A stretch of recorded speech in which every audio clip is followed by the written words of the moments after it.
नून league ने लिफाफों को अपना जाती मुलाजिम रखा हुआ है। इनको सिर्फ वही सहाफी अच्छा लगता है जो इनसे लिफाफे लेकर बयानियां बनाए, लेकिन इस वक्त असली सहाफियों ने इनकी दुम पे पांव रखा हुआ है और ये इनको बैन करके लिफाफों की प्रमोशन करते रहते हैं। पाकिस्तानी सहाफियों की अगर लिस्ट बनाऊं तो 90% ऐसे सहाफी हैं जिन्होंने सहाफत पढ़ी ही नहीं और ना ही इनको सहाफत का पता होता है, लेकिन अपने नाम के साथ सीनियर तजिज़िया निगार लाजमी लिखते हैं। पाकिस्तान में चंद सहाफी ऐसे हैं जो मुसलसल शरीफ फैमिली से पैसे लेते हैं, प्लॉट लेते हैं और बदले में मुसलसल इमरान खान की किरदार कुशी करते हैं, जिनमें हामिद मीर, इसका भाई सलीम साफी और मंसूर अली खान जैसे कई नमूने शामिल है और नून लीगी इन्हीं को इंटरव्यू देते हैं। लेकिन इन प्रोग्राम्स में कहीं अतर काज़मी जैसे तजिज़ियाकार भी मौजूद होते हैं जो मौके पे इनकी तबीयत भी साफ कर देते हैं और आज भी वही हुआ।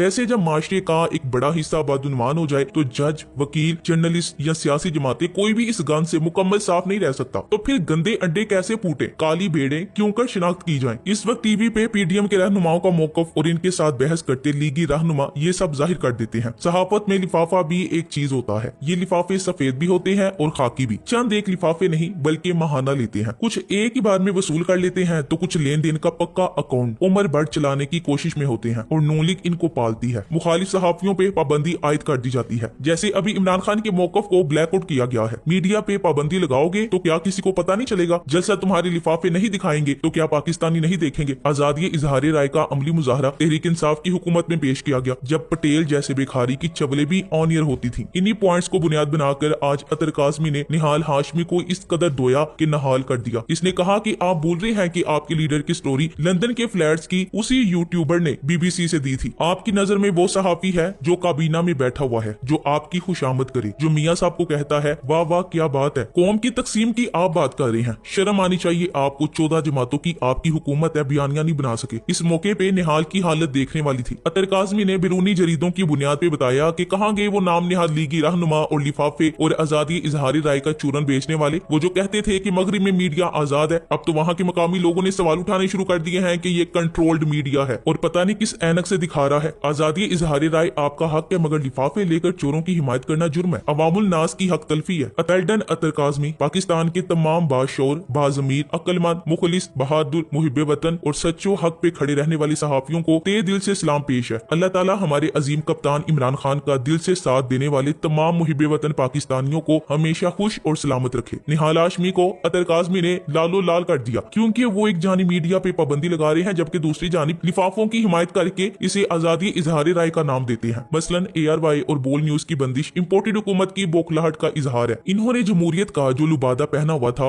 वो बेनकाब हो चुका है। दानिशवर हमें बताते रहे कि इमरान खान के दौर में आजादी इजहार राय की सूरत हाल मखदूश है, लेकिन अब वही आजादी सहाफत के अलंबरदार कहीं नजर नहीं आ रही। इमरान खान के दौर में सहाफियों ने आवाज बंदी की वजह से मुल्क नहीं छोड़ा। इमरान खान के दौर में हुकूमत ने किसी सहाफी पे गद्दारी के पर्चे नहीं काटे। इमरान खान के दौर में रोजाना फेक न्यूज फैलाने वाले और झूठे प्रोपेगेंडे करने वाले लिफाफे भी आजाद घूमते थे और हमने किसी सहाफी के हाथ में हथकड़ी नहीं देखी। इमरान खान के दौर में पे दर पे प्रोपेगेंडों के बावजूद किसी चैनल की बंदिश नहीं हुई। इमरान खान तो वो है जो माजी में इन्हीं फाशिस्ट हुकूमतों में जियो न्यूज की बंदिश पे एहतजाज करता रहा है। आज सहाफी जदों को बो रहे हैं, चैनल बंद हो रहे हैं, लेकिन किसी की आवाज नहीं निकल रही। फाशिस्ट रजीम और किसे कहते हैं? मीडिया पर इजहार राय की आजादी के नाम पर मुल्क के मुखालिफ प्रोपेगेंडा करने वाले हामिद मीर और भी लिफाफे सहाफी, सियासतदान और कुछ शरपसंद हैं जो जब दिल चाहे इस मुल्क को सरेआम गाली देते हैं, लेकिन जो पाकिस्तान के हक में मुहिम चलाते हैं वो बैन है। इमरान खान को वापिस आकर इन नून लीगी मीडिया सेल को कानून के दायरे में लाना होगा। अतर काज़मी ने इस हकीकत को रोशनास करवाया कि यहाँ आजादी इजहारी राय के नाम पे क्या होता रहा है। दुनिया की कोई भी हुकूमत, चाहे यूरोप हो या अमेरिका, जहाँ इजहारी राय की खुली आजादी है, लेकिन वो मुल्क भी अपने मुल्क के खिलाफ बोलने वाले अफराद को दुनिया के किसी भी कोने में ढूंढ कर मार देते हैं और इसकी कई 100 मिसालें मौजूद हैं। पाकिस्तान ही दुनिया का वाहिद ऐसा मुल्क है जहाँ कुछ लोग जब चाहे मुल्क दुश्मनों का आलाकार बनकर मुल्क की इस्लामियत के खिलाफ बातें करते हैं और इसी मुल्क में सरेआम घूमते दंदनाते फिरते हैं, लेकिन जो पाकिस्तान की सालमियत और खुददारी का साथ देते हैं इनको बैन कर दिया जाता है। निहाल हाशमी हामिद मीर की तारीफ कर रहा था और कौम हामिद मीर को अच्छी तरह जानती है। हमें याद है कि जब इमरान खान की हुकूमत में आलमी मीडिया से पंगा हुआ तो इन्होंने नून लीग के साथ मिलकर क्या ड्रामा किया था। हामिद मीर ने दारुल हुकूमत में खड़े होकर इदारों को और इन इदारों के सरबराहान को गालियां निकाली, इन पर घटिया इल्जामात लगाए और अपनी फ्रस्ट्रेशन निकाली। ये इतना क्यों भड़क रहा था? इसकी वजह यह है कि पहले इनको नवाज शरीफ और जरदारी दौरे हुकूमत में VIP प्रोटोकॉल मिलते थे। साहब बैरून मुल्क दौरे पर जा रहे थे तो एक जहाज सिर्फ इन लोगों के लिए होता था, फिर वहाँ अय्याशियां और TADA अलहदा। ये इतने ताकतवर थे कि हुकूमत बनाने और गिराने में इनका अहम किरदार होता था। कोई इनको पेट्रोल पंप अलाट कर रहा था, कोई इनको कीमती प्लॉट कोड़ियों के मोल दे रहा गया था। कीमती तोहफे, तहाइफ और लिफाफे अलहदा थे। ये हामिद मीर इतना मगरूर था कि छोटे मोटे सहाफियों से हाथ मिलाना भी पसंद नहीं करता था। जब इमरान हुकूमत आई तो इनकी सब अय्याशियां खत्म हो गई। पहले चैनल्स को अरबों के इश्तिहारात मिलते थे, फिर वो बंद हुए। इसका असर इनकी तनख्वाहों पर पड़ा जो आधी कर दी गई। रही सही कसर यूट्यूब सहाफियों ने पूरी कर दी, जो इंतहाई मेहनत से हकीकी और मुस्बत रिपोर्टिंग कर रहे हैं। ये सुबह कोई फेक न्यूज देते हैं तो यूट्यूब सहाफी शाम तक हकाइक सामने लाकर इनका पोस्टमार्टम कर देते हैं, जिसका असर ये हुआ कि अवाम इन बड़े नामों से बेजार हो गई। कोई इनके प्रोग्राम नहीं देखता और इनकी रेटिंग्स दिन ब दिन गिरती चली गई। इन्होंने प्लान बनाया कि किसी तरह इदारों और मुल्क को बदनाम करके बैनुल अक़वामी प्रेशर बनाकर इस हुकूमत को चलता किया जाए और इसको वापस लाया जाए, जिनके दम से इनकी अय्याशियां कायम थी। बिल आखिर ये सब ऐसा करने में नाकाम रहे। नाजरीन, ये लिफाफे नून लीग के पेरोल पे सब कुछ करते हैं और नून लीग इन्हें प्रमोट करती है और लिफाफे देती है। पाकिस्तान में लिफाफों का ट्रेंड बना हुआ है। शुरफा की पगड़ियां उछालनी हो या फिर किसी बदकिरदार को पाकबाज साबित करना हो, आप बासानी किसी सहाफी की खिदमत हासिल कर सकते हैं। पाकिस्तान में सहाफी बनने के लिए सहाफत पढ़ना हरगिज जरूरी नहीं है, बस आपके अंदर चंद खसूसियात का होना जरूरी है। अगर आप बहुत डटाई से झूठ बोल लेते हैं, अगर आपके अंदर चमचागिरी की सलाहियत पाई जाती है और अगर आप मुनाफकत कर सकते हैं तो मुबारक हो, आप बने बनाए सहाफी हैं। अपनी सहाफती जिंदगी के पहले दिन साइकिल से भी महरूम सहाफी अपनी चरब जबानी, चमचागिरी, मुनाफकत और झूठ बाजारी की बदौलत चंद महीनों या सालों में टोयोटा प्राडो, लैंड क्रूजर, बंगलों और यहाँ तक कि प्राइवेट जेट का भी मालिक बन जाता है। मुश्ताक अहमद यूसुफी साहब ने लिखा था कि पुराने जमाने में किसी को बदनाम करवाना होता था तो उसके नाम की पर्ची किसी तवाइफ को पकड़ा देते थे। फिर क्या था, गली कूचों में उसकी बदनामी के चर्चे होने लगते। लेकिन जब से मादर पिदर आजाद मीडिया आया है तो तवाइफों वाला काम नाम ने हाथ सहाफियों से लिया जाता है। एक अदर लिफाफा पकड़ाएं और इसके बाद टांगे फैलाकर सोफे पे नीम दराज होकर देखें कि कैसे प्राइम टाइम में झूठे मवाद पर मबनी फाइलों के अंबार खोलकर बैठ जाते हैं और अच्छों को रातों रात विलन बना देते हैं और चोरों, डाकुओं और नशइयों को सच्चा बना देते हैं। ये नून लीग के असासे हैं। मौजूदा सहाफत की जर्द सहाफतों, ब्लैकमेलिंग जैसी गलाजत के हवाले से शायर ने कहा था कि हम अहले कलम क्या है, अल्फाज का झगड़ा है, बेजोड़ सरापा है, बजता हुआ डंका है, हर दे का चमचा है। हम अहले कलम क्या है, मशहूर सहाफी हैं, उन्वाने माफी है, शहाना कसीदों के बेरब्त कवाफी हैं। हम अहले कलम क्या है, ये शक्ल ये सूरत है, सीनों में कदूरत है, आंखों में हया कैसी, पैसे की जरूरत है। हम अहले कलम क्या है, अपना ही भरम लेकर, अपना ही कलम लेकर, कहते हैं कि लिखते हैं इंसान का गम लेकर। हम अहले कलम क्या है, ताबे हैं वजीरों के, खादम है अमीरों के, कातिल है असीरों के, दुश्मन है फकीरों के। हम अहले कलम क्या है, वो साफ से आरी है, नूरी है ना नारी है, ताकत के पुजारी है, लफ्जों के मदारी है। हम अहले कलम क्या है, तस्वीर जमाना है, बेरंग फसाना है, पेशा ही कुछ ऐसा है, हर एक का निशाना है। हम अहले कलम क्या है, रह रह के उभरते हैं, जीते हैं ना मरते हैं, कहने की जो बातें हैं कहते हुए डरते हैं। हम अहले कलम क्या है, बेतेगो सना जाए, बाआहो फगा जाए, इस सोच में गलता है, जाए तो कहाँ जाए। हम अहले कलम क्या है। Thanks for watching. Allah Hafiz.